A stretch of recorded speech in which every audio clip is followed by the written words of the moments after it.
Another tale well calculated to keep you in suspense. We bring you Bitter Grapes, a story written for Suspense by Milton Geiger.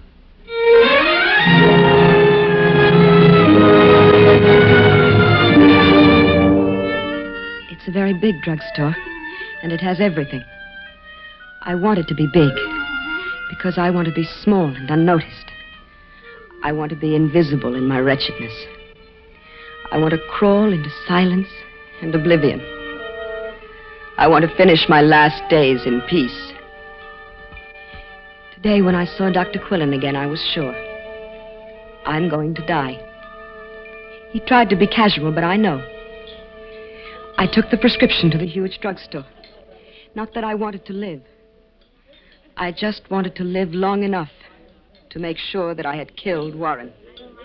This will take about 10 minutes, Mr. Blake. Now, will you wait for it? Tell me, what's that medicine supposed to be for? Well, that's really for your doctor to say. Never mind, I know what it's for.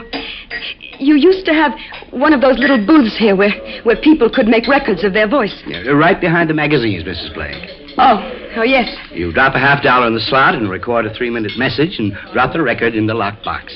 Yes, thank you so much. Now, drop $50 in slot. Pull lever. Speak clearly and evenly into microphone. Yes. My dearest Warren, you have the note I left for you about the food I left for you in the refrigerator. Don't look for me. You see, Warren, I've known all along about that woman you've been seeing. Coming home so very late to our little ranch home we once loved. Giving me your weak, absurd excuses. Oh, why, Warren, when we were so happy together? It's all gone. Our vines have bitter grapes now. Remember, darling, remember how you used to read to me from the Song of Songs, which is Solomon's? Let me see thy countenance, my beloved. Let me hear thy voice. For sweet is thy voice, and thy countenance is comely. Remember? You've read my note by now, telling you to take the food I left for you in the refrigerator. And as you listen to this record, you're a dying man. The food was poisoned. Only I can tell the doctors what the poison was in time to save you. But I'm dying, and I want you to die. I'm so sorry, Warren, darling. Oh, the little foxes that spoil our vineyards. Goodbye, my darling. I had to do it. I had to do it.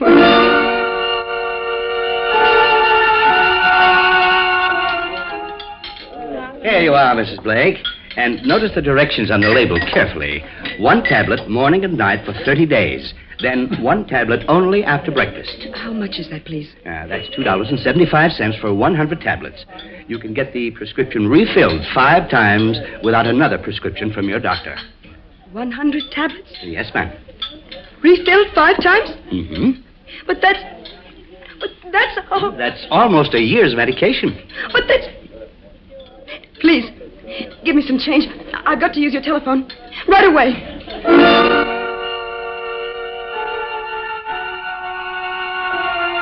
Dr. Quillen, I must ask you a blunt question. Go ahead, Mrs. Blake. I told you in your office an hour ago that I've been feeling worse lately. A sense of impending death. Now, you've been a very bad girl about following my orders for a quieter emotional life, Mrs. Blake. Then I was right. I am going to die. Now, Mrs. Blake... Well, admit it. Tell me I'm going to die. On the contrary, like so many heart patients, you can live sensibly to a ripe old age. But that's impossible. You are contradicting, if I may say so, one of the leading heart specialists. Oh. No, he's wrong. I've got to die now. The police will hear that record. They'll come after me.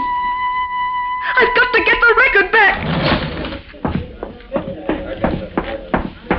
All set, Mrs. Blake. I put your medicine in this envelope. It's quite a small vial. About that record I just made in your booth? Oh, it'll be picked up and stamped downtown, Mrs. Blake. I know, but well, I just spoke to somebody on the phone, and now the message on my record sounds just too ridiculous. I'd like to get it back, please. I'm afraid I can't help you there, Mrs. Blake. Well, it's my record, isn't it? Yes. I want it back. Well, it isn't our machine. The man who collects the records has the key. Well, all right. When are the records collected then? Well, the man isn't due until around noon tomorrow. I can't wait until then. I couldn't bear it. I've made plans to go east, and they can't be changed. Well, I'm sorry. Sorry. Sorry isn't enough. Only one thing I can do. I wander among the shelves of pot scourers and light bulbs and whatnot and find a heavy screwdriver. I go into the record booth again, close the door. I pry at the box that holds the records. Then the cover's shapeless. It won't open. It's useless. I've got to wait until tomorrow.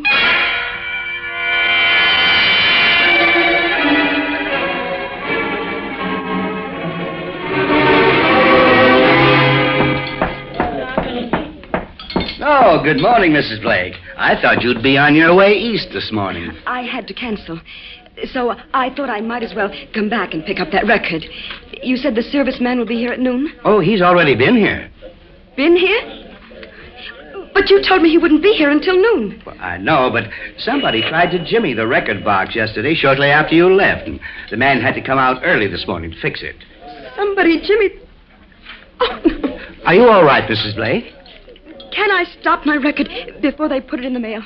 Can't I telephone them and stop them? It's important. You might try. The magazine stand there has the number.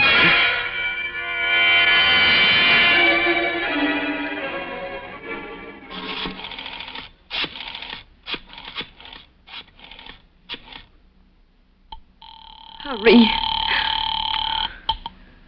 Phone and Letter Incorporated, Devitt talking. Mr. Devitt, I'm calling from the Gold Coast Pharmacy. Oh, that vandalism thing.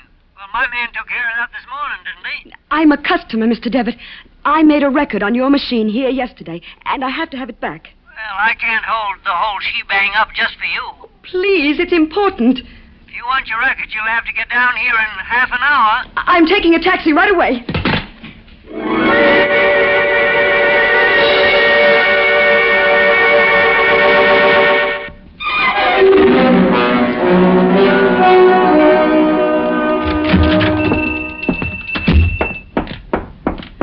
Hello, I'm looking for a Mr. Devitt. You got him.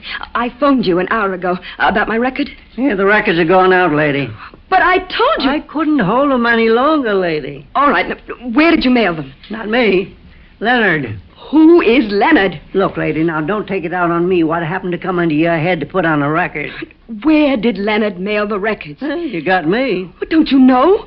With 1,000,000 boxes around? Ask Leonard. Well, where is he? Well, this is his day at the races. He's gone for the day. Oh, I don't know what to do. What shall I do? Well, I don't know what's in this here record you sent, the party you sent it to. I sent it to my husband. Wouldn't the postman give me the record if I wait for him at the collection box? Not a chance. How far does the record go? I mean in miles. About 60 miles. Well, so, okay, you just be waiting for the mailman when he delivers your mail, that's all. That's simple. I didn't send it to our home. I wanted to make very sure that nobody but my husband could hear it. I sent it to his box number. In that case, lady, you are but dead. Don't say that. Of course, there might be one chance. Oh, tell me. We put the records in a big cardboard box and park them on top of the mailbox. That way we don't hog the whole mailbox to ourselves. But you don't know which box. That's the heck of it, ain't it? What are you going to do, lady? Check them all?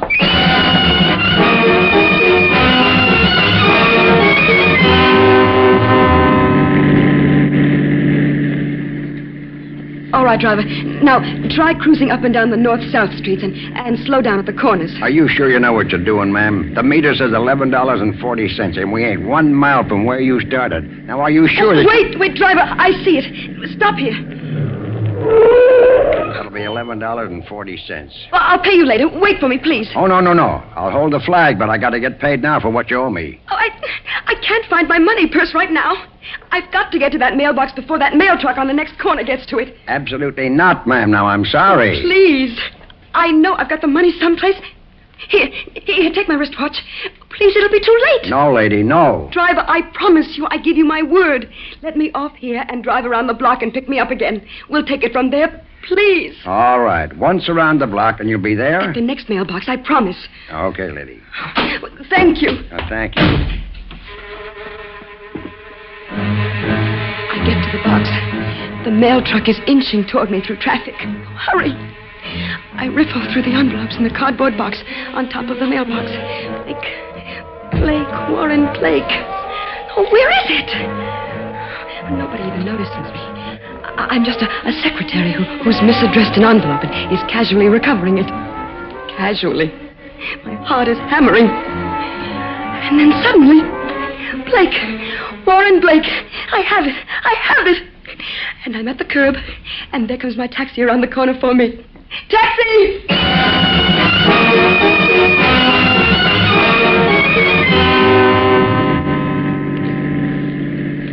You see, driver, I didn't run away, did I? You see, my money purse slipped into the cuff of one of my gloves. You see, here. All right, fine. Where to now? Oh, well, first I want to stop at some music store where I can rent a portable record player. I know just the place for a portable record player. And then I want to go to my hotel.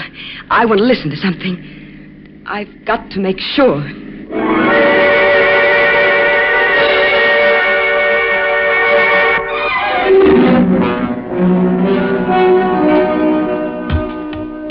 And set turntable speed for 33 1/3 revolutions per minute. So, start now. My dearest Warren. My dearest wife. What?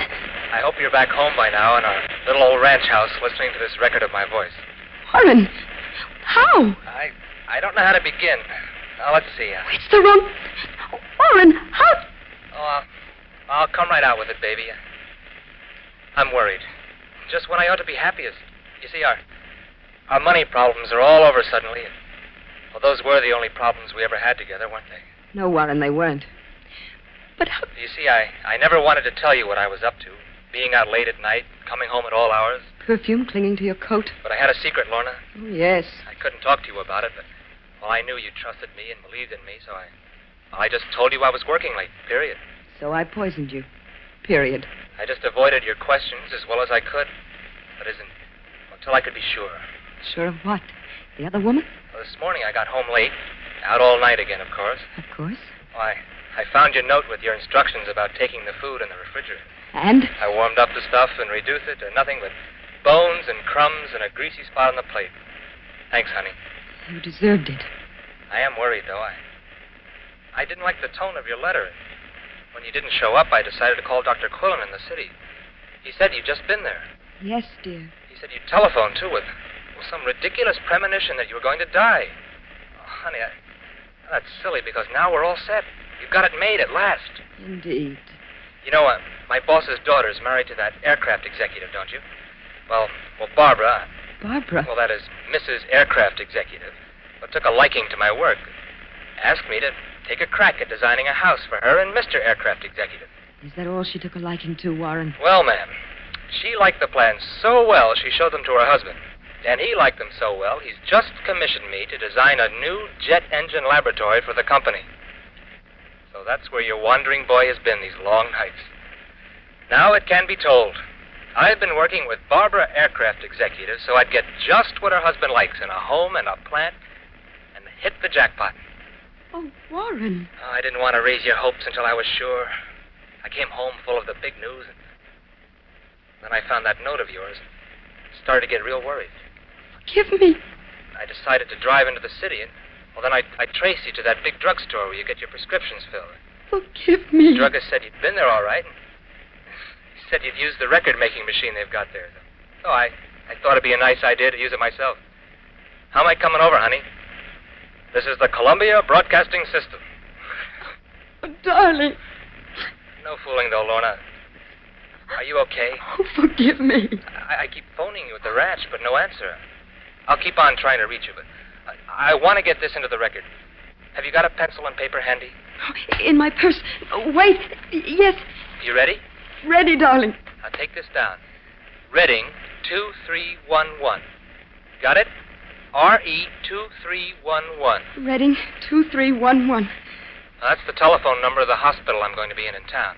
Hospital? I've been feeling queasy since I ate that stuff you left for me. No criticism intended. Oh, Warren. It's probably just the excitement and strain I've been under sweating out this big thing. Anyway, the doctors at Suburban General are going to start tests as soon as I check in. Yes, ma'am. Tests? Well, that's about all.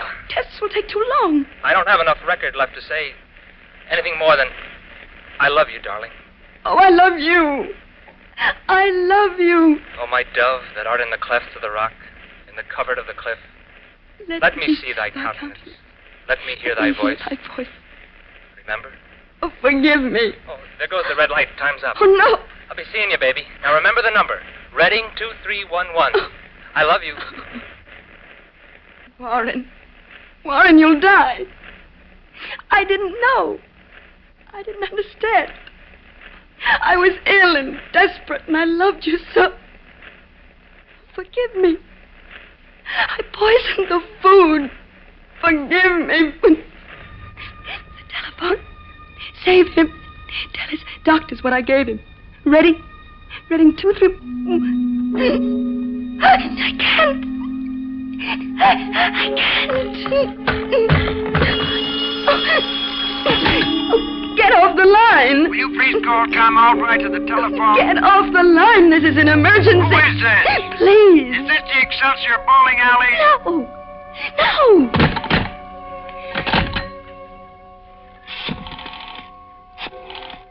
Boxes. The little boxes. Sport. Suburban General Hospital. Hello? Hello, this is Suburban General Hospital. Hello? The boxes. The little boxes. Hello, is something the matter there? Hello? Can you speak up a little, please? My heart. I'm sorry, I still can't hear you. Would you like to ring the operator and ask for a better line? No. No, there isn't time. Who is this, please? This is Mrs. Warren Blake. Is something the matter? I must talk to Mr. Blake at once. One moment, please. Let me see thy countenance. Let me hear thy voice, oh, Warren. Let me hear thy voice. Let me... Lorna, baby. Hi, darling. How are you? Hello, darling. I'm fine. Don't talk, darling. Let me talk to your doctor, darling. Right away.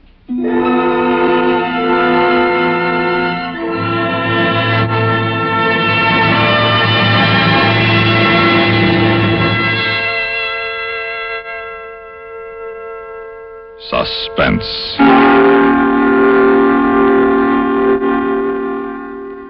You've been listening to Bitter Grapes, written for Suspense by Milton.